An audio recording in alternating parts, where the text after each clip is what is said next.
August 14ஆம் தேதிக்குள் கனமழையினுடைய தீவிரம் மிக அதிகமாக பதிவாகிறதுக்கான வாய்ப்புகள் இருக்கு.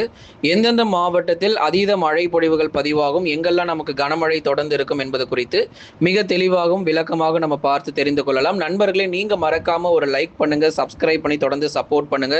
நண்பர்கள் உறவினர்கள் தெரியப்படுத்த ஷேர் பண்ணுங்க, அவங்களும் பார்த்து பயன்பெறட்டும். ஆகஸ்ட் 14ஆம் தேதிக்குள் பல்வேறு மாவட்டங்களில் பல்வேறு பகுதிகளில் பரவலாக இடியுடன் கூடிய கனமழை பொறுத்தவரை மிக தீவிரமாக பதிவாகக்கூடும். குறிப்பாக கடலோர மாவட்டங்கள் முதற்கொண்டு உள் மாவட்டங்கள், டெல்டா மற்றும் தென் மாவட்டங்களிலும் பரவலாக மழை கிடைக்கும். அப்போ வெயிலுடைய தாக்கம் அதிகரிக்கும்னு சொல்றாங்க. அது எப்படிங்க? அது வெயிலும் இருக்கும் மழையும் இருக்குமா அப்படின்னு பலருடைய கேள்விகளாக இருக்கு. ஏன்னா கடந்த சில நாட்களாக நம்ம தொடர்ந்து பார்த்தோம், ஜூலை இறுதி மற்றும் ஆகஸ்ட் முதல் வாரத்தில் பல்வேறு பகுதிகளில் இடி மின்னல் காற்றுடன் கூடிய கனமழை பொறுத்தவரை கடந்த ஜூன் ஜூலையை விட அதிகமாகவே ஆகஸ்ட் மாதங்களில் நமக்கு மழை பொழிவுகள் பல்வேறு மாவட்டங்களில் கூடுதலாகவே பதிவாய் கொண்டிருக்கு. தொடர்ந்து இனி வரும் நாட்களிலும் இடைவிடாத ஒரு மழை பொழிவு ஒரு பக்கம் பல்வேறு பகுதிகளில் காத்திருக்கு. கடந்த 24 மணி நேரத்தில் அதாவது இந்த சனிக்கிழமை மற்றும் ஞாயிற்றுக்கிழமை 2 நாட்களிலும் பல்வேறு பகுதிகளில் கனமழை கொட்டி தீர்த்திருக்கு. இந்த 2 நாட்களில் மட்டும் பெரும்பாலான மாவட்டங்களில் மழை பொழிவு பதிவாயிருக்கு.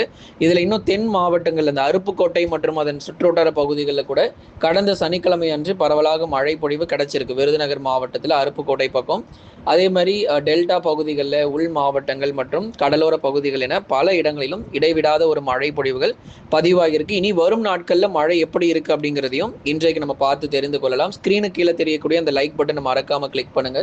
நண்பர்கள் உறவினர்கள் தெரியப்படுத்த ஷேர் பண்ணுங்க, அவங்களும் பார்த்து பயன்பெறட்டும். இனி வரும் நாட்கள் சற்றே கவனமாக இருக்கக்கூடிய மாவட்டங்களையும், அதே போல வெயிலுடைய தாக்கத்திலிருந்து எந்தெந்த மாவட்டங்கள் தப்பிக்கணும் அப்படிங்கிறதையும் உங்களுக்கு இந்த வானிலை அறிக்கையில் தெளிவுபடுத்தி நம்ம சொல்லியிருக்கிறோம். வட தமிழக கடலோர பகுதிகளின் மேல் வளிமண்டல சுழற்சி பொறுத்த வரைக்கும் நிலவி கொண்டிருக்கிறது. குறிப்பாக சென்னை, திருவள்ளூர், காஞ்சிபுரம், செங்கல்பட்டு உள்ளிட்ட இது போன்ற கடலோர மற்றும் கடல் ஒட்டிய பகுதிகளில் படிப்படியாக மழை தீவிரம் சற்று மாலை நேரங்களில் அதிகரிக்கக்கூடும். பெரும்பாலான வட தமிழகத்தில் அவ்வப்போது இடியுடன் கூடிய கனமழை பொறுத்தவரை வெளுத்து வாங்கும். அப்போ பெரும்பாலான வட தமிழகம் என்று சொல்லும் போது கடலோர பகுதிகளும் உள் மாவட்டங்களும் 2 பகுதிகளுமே அடங்கும். வேலூர், காட்பாடி, குடியாத்தம், ராணிப்பேட்டை, களவாய், செம்மேடு, அதைத் தொடர்ந்து திருப்பத்தூர் மாவட்டத்தில் ஒரு சில இடங்களிலும், திருவண்ணாமலை மாவட்டம் செய்யாறு, வந்தவாசி, போலூர், இது போன்ற பல இடங்களிலும் தொடர்ந்து மழை பொழிவுகள் அவ்வப்போது இடியுடன் கூடிய மிதமான மழையானது நிச்சயம் பதிவாகும்.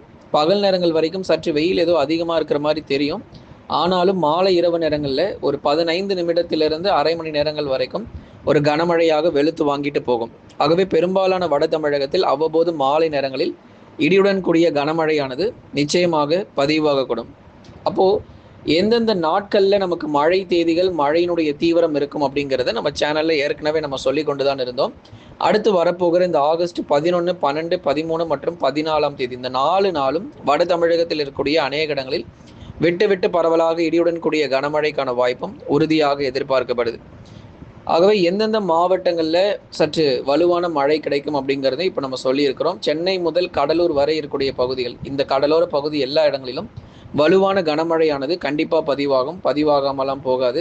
நிச்சயமாக நிறைய பகுதிகளில், நிறைய இடங்களில் அவ்வப்போது நமக்கு மழை பொழிவுகளும் ஆங்காங்கே பதிவாகி கொண்டே இருக்கும். வட தமிழகத்தில் பெரும்பாலான இடங்களில் உறுதியான மழை இருக்குது. சேலம், நாமக்கல், கரூர், திருப்பூர், ஈரோட்டில் கொஞ்சம் மழை வாய்ப்பு குறைவு. ஏதேனும் ஓரிரு இடங்களில் வேணால் மழை கிடைக்கலாமே தவிர பெரும்பாலும் நமக்கு மழை வாய்ப்பு மிக குறைவாகவே இருக்கும். கிருஷ்ணகிரி மற்றும் தருமபுரி மாவட்டத்தில் சில சமயங்களில் பகல் நேரங்களில் வெயிலுடைய தாக்கம் அதிகமாக இருக்கும். அதன் பிறகு மாலை இரவில் பகுதியாக இடியுடன் கூடிய கனமழையும் பதிவாகும். குறிப்பாக நமக்கு வட தமிழக கடலோர பகுதிகளில் அநேக இடங்களில் அவ்வப்போது இடைவெளி விட்டு மழையானது இனி வரும் நாட்களில் தீவிரமடையும். டெல்டா மற்றும் தென் தமிழகம் பொறுத்தவரை தஞ்சை, நாகை, திருவாரூர், அரியலூர், பெரம்பலூர், திருச்சி மற்றும் புதுக்கோட்டை பொறுத்த வரைக்கும் திருச்சியில் வெயில் பயங்கரமாக கொளுத்த போகுது. உஷாராகிக்கோங்க. என்ன ப்ரோ, மழை வரலையா அப்படின்னு கேட்டால், இப்போது கடந்த சில நாட்களாக பரவலாக பகுதியாக மழை கிடைத்து கொண்டிருந்தது. இப்போ அடுத்து வரக்கூடிய 3 முதல் 4 நாட்களுக்கு வெயில் தாக்கம் அதிகமாக இருக்கும். மதுரை, திருச்சி, முக்கிய நகர பகுதிகளில் வெயில் பொறுத்த வரைக்கும் மீண்டும் சதமடிக்க வாய்ப்பு இருக்குது. 100 டிகிரி ஃபாரன்ஹீட் வரைக்கும் வெப்பநிலை பொறுத்த வரைக்கும் பகல் நேரங்களில் பதிவாகும். அதனால் டெல்டா பொறுத்த வரைக்கும் திருச்சியில் வெயில் கொஞ்சம் அதிகமாகவே இருக்கும். அதே மாதிரி இந்த குறிப்பாக தென் மாவட்டத்தினுடைய முதல் பகுதியில் இருக்கக்கூடிய இந்த மதுரை, திண்டுக்கல், இங்க எல்லாமே கூட நமக்கு வெயிலுடைய தாக்கம் ரொம்ப அதிகமா இருக்கும். மழை பொழிவுங்கிறது வந்து டெல்டாவுல இந்த அரியலூர், பெரம்பலூர், நாகப்பட்டினம், தஞ்சாவூர், திருவாரூர்ல பகுதியா சில சமயங்கள்ல வேணா இடியுடன் கூடிய ஒரு மிதமான மழை பொழிவு, ஒரு குறுகிய நேர மழை பொழிவாக எதிர்பார்க்கப்படுது. சனிக்கிழமை அன்று நல்ல மழை கிடைச்சிருக்கு. டெல்டா பகுதிகளில் சனிக்கிழமை அன்று அருமையான மழை பொழிவு நிறைய இடங்கள்ல கிடைச்சிருக்கு. இந்த வெயிலுக்காக தான் இந்த மழை பொழிவுகள் தொடர்ந்து தீவிரமாயிட்டே இருக்கு. இந்த மழைக்கு அப்புறம் வரும் நாட்கள் எல்லாம் நமக்கு வெயிலுடைய தாக்கம் மிக அதிகமாகவே பார்க்கப்படுது. குறிப்பா உள் மாவட்டங்களிலும் சரி, அதே மாதிரி தென் மாவட்டங்களிலும் பகல் நேரங்களில் வெயிலுடைய தாக்கம் அதிகமாக இருக்கும். தென் தமிழகத்துல கடந்த சனிக்கிழமை அன்று இந்த விருதுநகர் பகுதிகளில் ஓரிடங்களில் பரவலாக மழை கிடைச்சிருக்கு. எத்தனை சென்டிமீட்டர் பதிவாயிருக்குங்கிறத இந்த வானிலை அறிக்கை முடியும் போது உங்களுக்கு சொல்லதான் போகிறோம். சரி, கொளுத்தும் வெயில் வரக்கூடிய நாட்களில் வட தமிழக உள் மாவட்டங்களில் இயல்பிலிருந்து 2 டிகிரி செல்சியஸ் வரைக்கும் வெப்பநிலை பொறுத்தவரை தீவிரமடைய வாய்ப்பு இருக்கு. வெயிலுடைய தாக்கம் பொறுத்த வரைக்கும் மிக அதிகமாக இருக்கும். பெரும்பாலான பகுதிகளில் வெயிலுடைய தாக்கம் சற்றே அதிகரித்து காணப்படும். ஒரு சில இடங்களில் கடும் வெப்பநிலை பொறுத்தவரை வாட்டி வதைக்கிறதுக்கான வாய்ப்பாக இருக்கக்கூடும். வரக்கூடிய நாட்களில் வட தமிழக உள் மாவட்டங்களில் இயல்பிலிருந்து 2 டிகிரி செல்சியஸ் வரைக்கும் வெப்பம் பொறுத்தவரை உயரக்கூடும். அதனால பெரும்பாலான உள் மாவட்ட பகுதியில் இருக்கிறவங்க மிகுந்த கவனமாக இருந்துக்கோங்க. அதே மாதிரி தென் மாவட்டத்தில் இருக்கக்கூடிய மதுரை முதல் தூத்துக்குடி வரை இருக்கக்கூடிய பகுதிகளிலும் வெப்பநிலை கணிசமாக பகல் நேரங்களில் அதிகரிக்க போகுது. சென்னை முதற்கொண்டும் நமக்கு பகல் நேர வெப்பநிலை அதிகரிக்கும். ஆனாலும் மாலை இரவு நேரங்களில் பகுதியாக இடைவெளி விட்டு சற்று மேகக்கூட்டங்கள் கூடி மழை பொழிவையும் அவ்வப்போது எதிர்பார்க்கலாம். கைவிட்ட தென்மேற்கு பருவமழை குறிப்பா தென் தமிழகத்திற்கு பாதகமாகவே அமைஞ்சிருக்கு. தென்மேற்கு பருவமழை, வடகிழக்கு பருவமழையில அதிகமான மழை கிடைக்குமா அப்படிங்கிறது கேட்டிருக்கீங்க. அதே மாதிரி இந்த தென்மேற்கு பருவமழையில வட தமிழகத்தில் அதிக இடங்கள்ல தற்பொழுது மழை பொழிவு தீவிரமாயிட்டே இருக்கு. ஒவ்வொரு நாளும் தினந்தோறும் மழை பொழிவுகள் வட தமிழகத்துல எல்லா இடத்துலையும் நமக்கு மழை பொழிவு அப்படிங்கிறது பதிவாக ஆரம்பிச்சிருக்கு இந்த தென்மேற்கு பருவமழையில.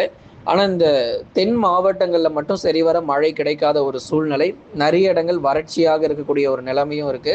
ஆனால் வடகிழக்கு பருவமழையில் தென் தமிழகத்தில் கூடுதலான ஒரு மழை பொழிவு வெள்ளப்பெருக்கு ஏற்படலாம் என்றும் அதிகம் எதிர்பார்க்கப்படுது. ஆகவே தென் தமிழகத்தில் பெரும்பாலான இடங்களில் தென்மேற்கு பருவமழை பற்றாக்குறையாகவே பதிவாகி இருக்கிறது. ஆகவே எந்தெந்த இடங்கள்ல நமக்கு பற்றாக்குறை சற்று அதிகமாக இருக்கு அப்படிங்கிறதையும் பார்க்கலாம். குறிப்பா அந்த விருதுநகர், தூத்துக்குடி, திருநெல்வேலியில வந்து வடக்கு பகுதியில் இந்த கயத்தாறு, அதை தொடர்ந்து திருநெல்வேலி மாவட்டத்தில் நகர பகுதிகள் பாளையங்கோட்டை மற்றும் அதன் சுற்றுவட்டார பகுதிகள், இங்கே அதாவது வடக்கு பகுதி மற்றும் கிழக்கு பகுதிகள், தூத்துக்குடி மாவட்டங்களில், அப்புறம் விருதுநகர், சிவகங்கை, ராமநாதபுரத்துலலாம் தென்மேற்கு பருவமழை சற்று பற்றாக்குறையாகவே இருக்குது.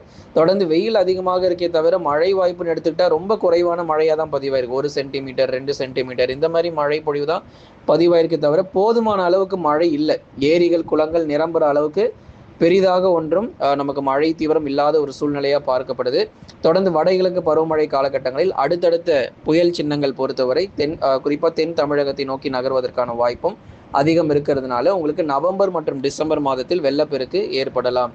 கடந்த 24 மணி நேரத்தில் பதிவான அதிகபட்ச வெப்பநிலை பொறுத்த வரைக்கும் ஈரோடு மாவட்டத்தில் 37.6 டிகிரி செல்சியஸாக வெப்பநிலை பதிவாகியிருக்கு. கடந்த 24 மணி நேரத்தில் பதிவான அதிகபட்ச மழை அளவு பள்ளிக்கரணை 6 சென்டிமீட்டர், உபாசியில் 6 centimetre, Cinchona 6 centimetre, Ambattur 5 centimetre, கலவையில் 4 சென்டிமீட்டரும், காட்பாடியில் 3 சென்டிமீட்டர், ஆற்காடு 3 சென்டிமீட்டர், தாம்பரத்தில் 3 சென்டிமீட்டர் மழை பொழிவு. பார்த்துக்கோங்க எந்தெந்த ஊர்லலாம் மழை பதிவாயிருக்குன்னு. புதுச்சேரியில் 3 சென்டிமீட்டர், ஆலந்தூரில் 3 சென்டிமீட்டர், உத்திரமேரூர் 3 சென்டிமீட்டர், எல்லாம் நம்ம சொன்ன ஊர் தான்.